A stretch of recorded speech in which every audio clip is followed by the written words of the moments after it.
ମୋଦି ସରକାର ଚାଷୀଙ୍କ ଉପରେ ବିଶେଷ ଧ୍ୟାନ ଦେଇଛନ୍ତି। ଏହା ହେଉଛି ପ୍ରଧାନମନ୍ତ୍ରୀ କିଷାନ ଯୋଜନା ସରକାରଙ୍କ ଦ୍ୱାରା ପରିଚାଳିତ ହେଉଛି, ଯାହାର ଲାଭ ଦେଶର କୃଷକମାନେ ଲାଭ କରୁଛନ୍ତି। ଏହି ସମୟରେ ଯଦି ଯୋଜନା ବିଷୟରେ ଏକ ବଡ଼ ଖବର ବାହାରକୁ ଆସିଛି। ଗଣମାଧ୍ୟମ ରିପୋର୍ଟ ଅନୁଯାୟୀ ଲୋକସଭା ନିର୍ବାଚନ ପୂର୍ବରୁ ମୋଦି ସରକାର ମହିଳା ଚାଷୀମାନଙ୍କୁ ଖୁସି ଖବର ଦେବେ। ଯଦି ରିପୋର୍ଟକୁ ବିଶ୍ୱାସ କରାଯାଏ, ତେବେ ପ୍ରଧାନମନ୍ତ୍ରୀ ନରେନ୍ଦ୍ର ମୋଦି ମହିଳା ଚାଷୀମାନଙ୍କୁ ଦିଆଯାଇଥିବା ବାର୍ଷିକ କିଷାନ ସମ୍ମାନ ନିଧି ଯୋଜନାର 6,000 ଟଙ୍କାକୁ ଦ୍ୱିଗୁଣ କରିବାକୁ ଯୋଜନା କରିଛନ୍ତି। ଏ ସମ୍ପର୍କରେ କୌଣସି ସରକାରୀ ବିବୃତ୍ତି ବାହାରି ନାହିଁ। ଅପଡେଟ୍ ବାହାରି ନାହିଁ।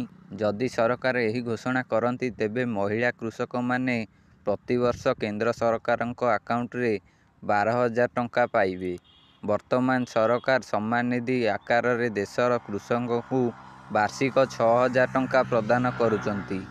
ମହିଳାମାନଙ୍କୁ 12,000 ଟଙ୍କା ମିଳିବ ବୋଲି କୌଣସି ପ୍ରକାର ଅପଡେଟ୍ ଆସିନି, କିନ୍ତୁ ମହିଳାମାନଙ୍କୁ 12,000 ଟଙ୍କା ମିଳିପାରେ। ଏପର୍ଯ୍ୟନ୍ତ କୌଣସି ଅପଡେଟ୍ ଆସିନି, କିନ୍ତୁ ଆଗକୁ ମିଳିବାର ଅଛି।